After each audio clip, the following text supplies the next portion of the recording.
Welcome to the Going Green podcast. Today we're going to have a look at the topic of carbon offsets. This is the basic idea where you can't save any more carbon in your business or you're making too much. So what you do is you pay basically someone else to do it for you. Well, yes. It's not quite directly like that. It's more sort of if you release 5 tons, then technically you have a a responsibility. Social responsibility, isn't it? Corporate social responsibility. Well, it's deliver anyway. But glance over it to basically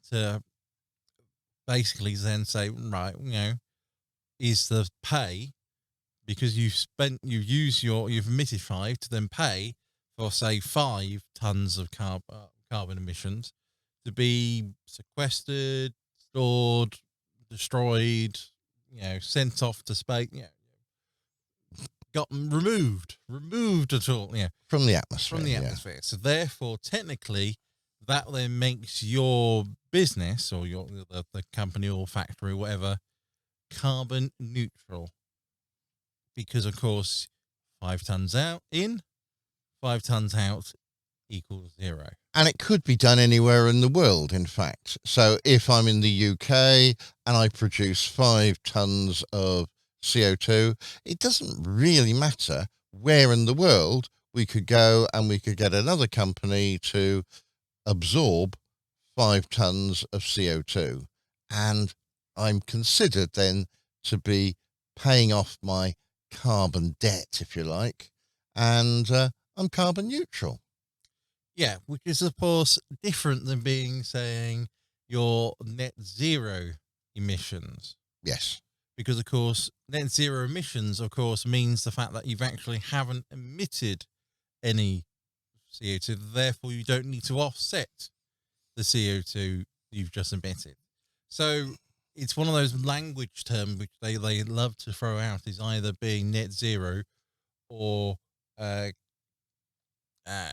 carbon neutral. So it's hard to sort of play. But what we really need, of course, is if you don't emit, you don't need to offset. Yeah.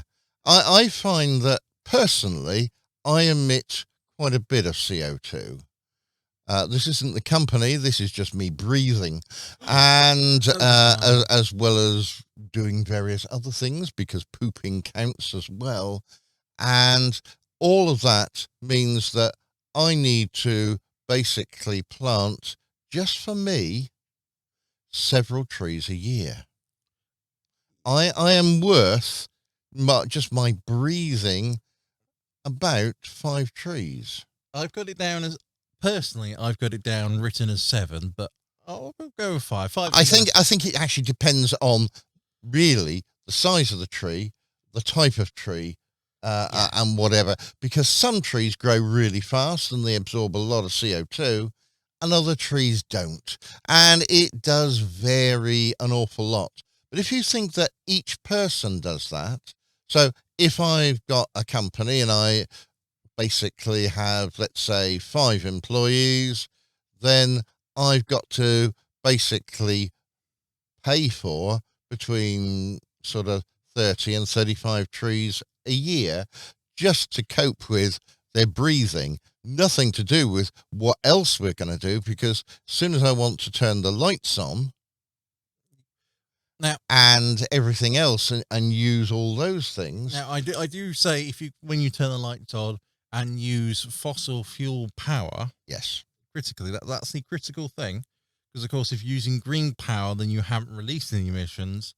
Like we're doing at the moment. The sun is shining, the birds are singing, the solar panels are working really beautifully. I was going to say buzzing, but that doesn't quite work. Yeah. And basically, I've got lights on in here, I've got cameras on in here, we've got the sound system on here, all using up electricity, but all of that is being basically generated by the sunshine falling on my solar panels. So this broadcast is better than actually net zero. We're actually in quids in We're carbon negative on this production. As Well, long as you don't breathe. yes, that's going to say, as long as we don't breathe, then we are. Because as soon as we do start breathing, it was like something else. Someone said, if you hold your breath for 50 seconds, you don't need to plant a tree for a year or something daft. It was something. It was a really stupid metric, which is why it's stuck in my head. But they said if everybody in the world didn't hold their breath for like 50 seconds, then we didn't have to plant like a million trees. Yeah, I think that's the person who was actually looking at that didn't perhaps understand biology very well, because although you may not be breathing out, your body is still producing the carbon dioxide, and when you breathe out, you actually breathe out more. Look, So it was a really silly fact, and I thought it was really interesting. But so let's get back down to these carbon offsets. So what is a carbon offset? Very simply, I produce carbon and I'm paying basically somebody else to store it, get rid of it. well, I can give you the Oxford Dictionary if you want, which is how they say it. Yeah, okay. And it's a way, carbon offset is a way for a company or a person to reduce their level of carbon dioxide for which they are responsible by paying to a company that works to reduce the total amount produced in the world, for example, by planting a tree. Yeah.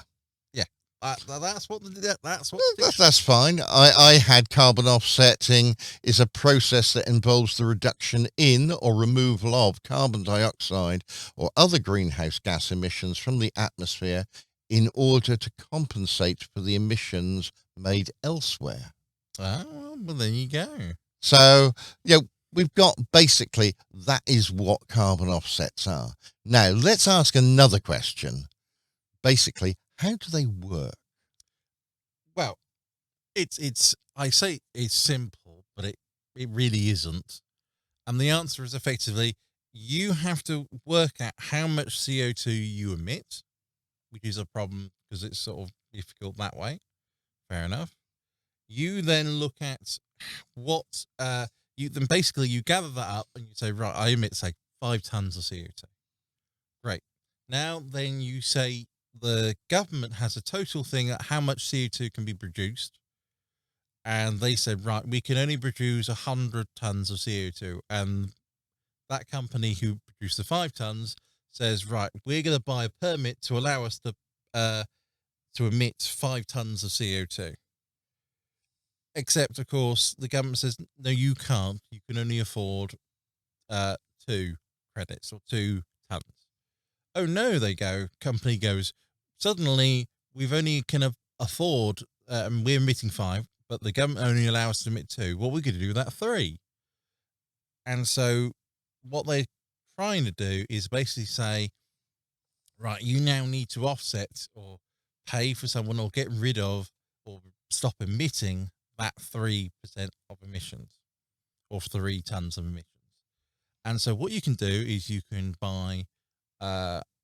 go into a project that then puts and sells or gets rid of carbon, and you say, I would like to purchase 3 tons of carbon emission removal, and pay for it, however that's going to be amount. And then they just walk out, then they plant the trees using your money. And so now you can feel good that you've actually now been carbon and you've actually offset your carbon emissions for that year. No, Very, very good. Yeah, wonderful. But I'm just going to throw in one word to you for that one, and that word is additionality. well, this is where there's a new problem going. Let's say you're an emitter and you pay for 5 tons to be sequestered, to be removed, as in to a company who are planting trees. Great. And you go, fantastic, we paid them money, we can walk away and happy, then we get the little certificate so we can say we are carbon neutral or carbon negative or whatever certificate they want to say. But unfortunately, if that company were already going to plant the trees that you've just paid for, or that this person's paid for, then you actually aren't paying for more emissions to be removed. You're just paying the company, this company money, the carbon removal company money. So if we put it a different way, let's suppose a company is going to plant 100 trees. If I pay them some money to plant an additional 20 trees, then that is actually helping the climate and the system and sequestering more carbon, because those extra 20 trees wouldn't have normally been planted unless I'd given them the money and said, do that. Yeah. So you've got to look at sort of all these projects have got to look by government standards, have got to show their additionality, as in, they've got these projects, but of course, if you pay into more, they do more on top of the project. So let's say, as I say, they plant more trees than what was originally going to be planted. And there are other ways of saying this. It's sort of, you actually pay for 5 tons to be removed, whether you're using a carbon capture things, and they're actively sucking in an additional 5 tons, running their vacuum cleaner essentially to remove 5 tons, as opposed, and you're paying for that to be done, as opposed to them just running it all the time and you just pay for their concurrent cost. Okay. Yeah. Okay. So I understand this, but let's ask another question: do these systems really work? And I'm going to give you a couple of examples of where I don't think they necessarily do work. And the two we're going to look at is, what if my company says that I've used 5 tons of CO2? Here we are, sir, have my 5 tons. Here we are. I'm going to pay for you to cope with, get rid of my 5 tons. But you actually only get rid of 1 ton, because to get rid of 5 tons, you may plant, let's say, 5 trees. But in doing so, you had to use your tractor, which also used up so much more carbon. So is it really working then? Is it truly, or not sustainable, but do they actually physically work in relation to? And the answer is a little bit of yes and a little bit of no in relation to the projects that are trying to sequester carbon do try to be carbon neutral and carbon negative. But at the same time, you have got a few scammers, and there were some scoundrels earlier on when they set up these carbon Offset companies and things. There was a few sort of who said, just pay us money and we'll offset it, and they didn't do a thing. That you can't say that's not true for anything. But there is a different system of how carbon offsets work in the UK and Europe, and how they work in USA and other parts of the world. Yeah, so you've got different controls and mechanisms that are government regulated, and in the case of Europe and UK, are government regulated. But unlike America, where it's more a voluntary market, in which case then it's not as government regulated, which presents the problem, of course, who regulates the government. It's the idea of these things where they say these carbon credits essentially is a way to buy and sell about these things, how much a carbon offset you can have. And, they usually set a price for them, and other places, like I know the UK, set a minimum price of £22 a ton. And I think Europe, something like it's €38 a ton. But of course, in America, it could be something outlandish from, $16 to all the way up to $50 per ton, depending on which registrar or credit system you go into. So, yes, there's a problem that way. But the next issue, of course, you've got your land, you're planting your trees, and a company's paid you to do the 5, and you only sequester or, remove the 1 ton. How do people like the company, they paid for their 5. You've given them a certificate proving they paid the 5 tons, but you actually don't remember. Is there any regulation that way to prove that there is 5 tons being removed at the end of this chain, as opposed to being the one? And with the UK and the EU, there are these basically organisations who go in and sort of not look at the land, but they sort of evaluate the land and evaluate the project and evaluate its carbon capability. There's a whole economic system around sort of calculating and evaluating how much you can do and how much you can't, and are you actually outputting or removing the carbon properly, or are you just sort of lying? Are you lying about it? There is this whole system of that. So the answer to your question of, is it 5 paid for and 5 done? And the answer is, it's now becoming like that. But initially, which is probably where lots of these places got the bad rap for, of carbon offsetting in the world of climate change, is sort of, or climate action, is that it wasn't very good, but we are getting better.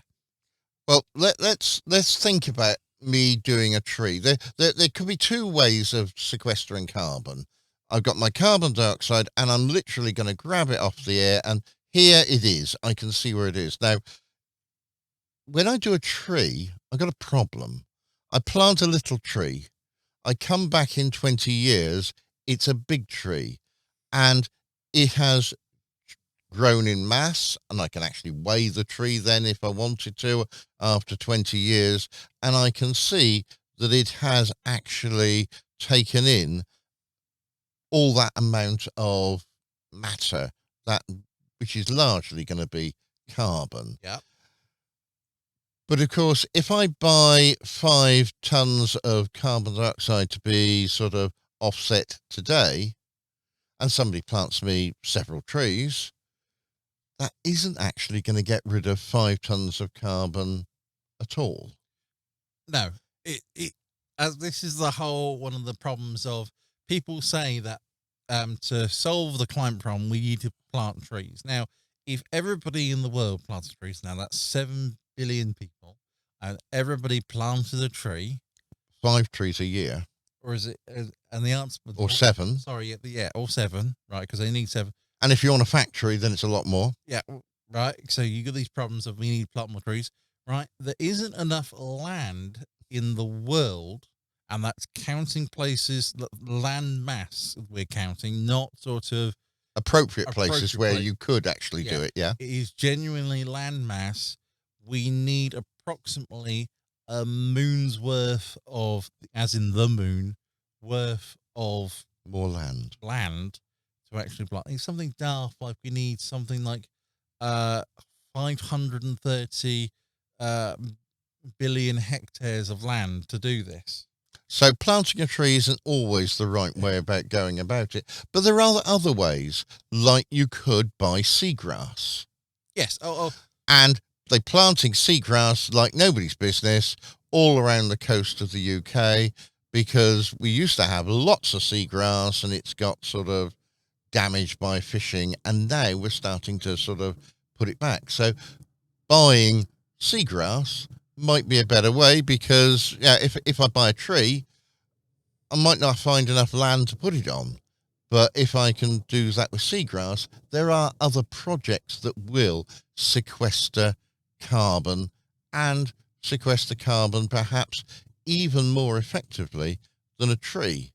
But there are other systems. There are these just carbon capture systems that actually require quite a bit of electricity and other things to run. So they're not as efficient as the tree. And they can take this amount of carbon dioxide, grab it from the air, and basically solidify it and shove it in the earth somewhere. And forget about it. Exactly. And you can't say that's not a wrong way, because it's just an alternative, and it could be because it's saving land, and they can, as I say, you pay for the electricity to remove the 5 tons. The whole process of remove 5 tons because you paid for the electricity to actually do it, and sort of, you just need one plant, and then that's basically safe. Another thing that is a bit interesting in relation is, instead of planting a tree, why don't you pay for a wind turbine? Now that might seem a bit daft and ludicrous, but of course you're then not paying for power that was caused by the burning of fossil fuels. You see, and so now you're basically having more. Basically, instead of it's not necessarily climate negative or things, but suddenly your power is a bit more cleaner because you're not having to use as much fossil fuels, and that hopefully starts the process of being a bit more So you're not, if you're not using that carbon, then you've actually saved, as opposed to yes, getting rid of it. yeah, All right, let's suppose I want to do something, and I notice this quite a bit. I go to places like Heathrow Airport or Birmingham Airport, and I want to fly somewhere, and somewhere there's a little sign up saying you can offset your journey by paying, I don't know, a couple of quid or something. something daft, And that sounds a real bargain, that I managed to fly perhaps across the Atlantic in this big sort of aircraft that's obviously using up quite a lot of fuel. And of course, I'm only one of several people sitting in there. So my £2 there could save the planet. The answer is it can be seen. Unfortunately, what has been investigated is that these schemes, although they pay for environmental schemes, one of the common things they were talking about was one of the projects they pay for. I think it was Ryanair. Some of they use this scheme, tokens of things, and they pay for the conservation of whales and dolphins in the Irish Sea. Now, that's very nice, but that's actually not sequestering any carbon dioxide. It's a good bonus. It's nice to think that they're actually trying to save some whales by sort of going out and doing something, but it's not actually sorting out my amount of carbon, is it? So there are challenging things in relation to there are companies offering services of saying, doing this thing where you can pay a little bit, but are they actually doing carbon neutral or these things, or are they just promoting sustainability in relation to paying for these things?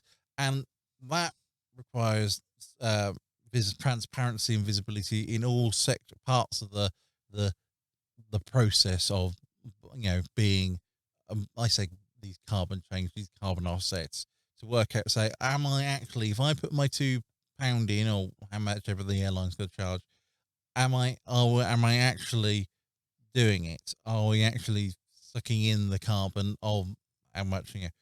And the answer is, once again, it's hard to say and hard to deem, but it's not the fact that they say we're trying hard. It's how much should they try hard? Because obviously Ryanair, in their ultimate defense, they just pay to a company to do lots of ecological things. Now, part of their portfolio is, of course, they do plant trees. But another side of their portfolio is they support whales and dolphins conservation.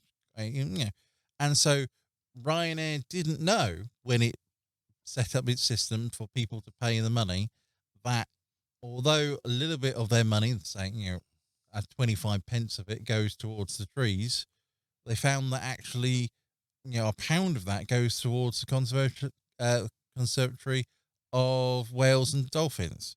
Conservation, sorry, not conservatory. Yeah, conservation. Yeah. All right. Let's ask another question then. I buy a tree. Somebody plants it for me. It grows. Now, after sort of, let's say, 5 or 20 years, somebody decides to come and cut it down. And they say, yeah, well, look, what we need is, this tree is fully grown. It's not going to grow anymore. it can't hold any more carbon. If we chop it down, if we leave it, it's just not going to do much. If we're going to chop it down, then we could turn it into paper or something else. And that's going to release my carbon dioxide that I sequestered in a tree and put it back into the atmosphere. So haven't I just wasted all my money? Unfortunately, the answer is yes. Now, there is an idea in these carbon capture schemes called permanence, as in the case of, let's say, your tree, when you buy a tree to be planted and it will capture the carbon over its lifetime, that's all in sort of in the year calculation of, by how much carbon it can do, calculate, and that's the thing. And they talk about the idea of permanence. If that tree is going to stay there permanently for 25 years, or right, it will suck in X amount of carbon. However, if you basically buy a plot of land and that you say every time the tree is cut down, a new tree has to be planted in that same position, you're basically keeping everything down. Now, yeah, but if you cut the tree down, let's suppose you did something silly with it, like you chopped it up into pellets and you burnt it to provide electricity, you've put in the same amount of carbon dioxide as that tree sucked up, but you've put it all back into the atmosphere all at once. And a new tree that you're growing is going to take perhaps another 25 years to absorb all that. And that's a major problem with all these schemes. That's a major thing. Now, there is these problems of if you can do managed forests, where basically they do the rotation and basically you're not paying for one single tree, but you're basically paying for the system of sequestering. So in total, the land will, say the hectare of land will sequester that much carbon, even though you've got the trees coming up and down all the time, but there is a sort of rate at which they can do sequester carbon, and that's what you're paying for. But if you're looking at a very sort of you plant a tree, grows, you chop it down, you're doing those things. Now that is in relation to is zero zero emissions have been emitted. Net zero, Net they zero, say, yeah. yes. But we're trying to get sort of down by reducing emissions. And so surely you must say, well, that the logging part of that thing, that must be net zero in relation to sustainability and carbon emissions. So the only thing I come back to say to you on this is additionality. If this wood already exists and then it's managed, it's chopped down and then it's replaced, that is only putting back what was already there. My extra carbon credits need to buy me a new wood, copse, forest, whatever. Yes. And I feel that's where it's gone wrong. Yeah. Well, the as I said, the major problem is the fact that sort of growing trees aren't truly the answer to this problem. But everybody likes to say it is because, of course, then they say, all the biodiversity and all the, so you've got all those problems, or well, not the problems, but all those benefits as well. But so you are helping the environment in that respect. Yeah, and that's what they sort of say is it's not a perfect system. You plant a tree, it grows, and then it's been chopped down, and you're basically cycling. So therefore, the next time, the next purchase, you actually need to buy a new plot for a new tree. There is that issue in relation to how everything's going. Not saying that's wrong, and that these systems basically slowly, by buying these things year upon year, we may grow these forests, we may grow these areas out and help the environment. And you might say the total land is actually sequestering more carbon than actually, or removing carbon than actually the tree plot itself. So, but it is one of these things where we have a challenge in the carbon, or there is a challenge in the carbon offset world, where basically they say, we can only do a fixed amount. We can't do it. And basically it is up to you to actually reduce your emissions to prevent your emissions from going out, as opposed to just simply emitting them. It's not a solution. It's a sort of temporary fix to fix we need to produce a little bit of CO2. We can sort of but it's not a solution to to all the carbon emissions being emitted. It's the carbon offsetting would work in a world where you're only doing a little bit of producing, but you are emitting that little bit, because of course you've captured as much as you can, you recycled, you haven't produced as much, but you can only say, unfortunately this production has to do it, and then we offset it with a little bit of tree growth there, as opposed to what the world is treating it at the moment is basically they're not reducing the amount of CO2 being emitted, they're merely just paying for more trees to be planted. So basically they're paying for the trees to be planted so they can emit more emissions, as opposed to reducing the emissions. Yeah. Okay, you've been listening to the Going Green podcast talking about carbon offsets, and I think our view really on carbon offsets is that if you want to try and pay for carbon offsets, it's one way of doing it, but it's probably better if you find your own way of doing it to actually reduce your own carbon. And that seems to be the better way. Next week, we'll have a look at another topic on going green. Until then, it's goodbye from me. And a goodbye from me. Bye-bye. Bye.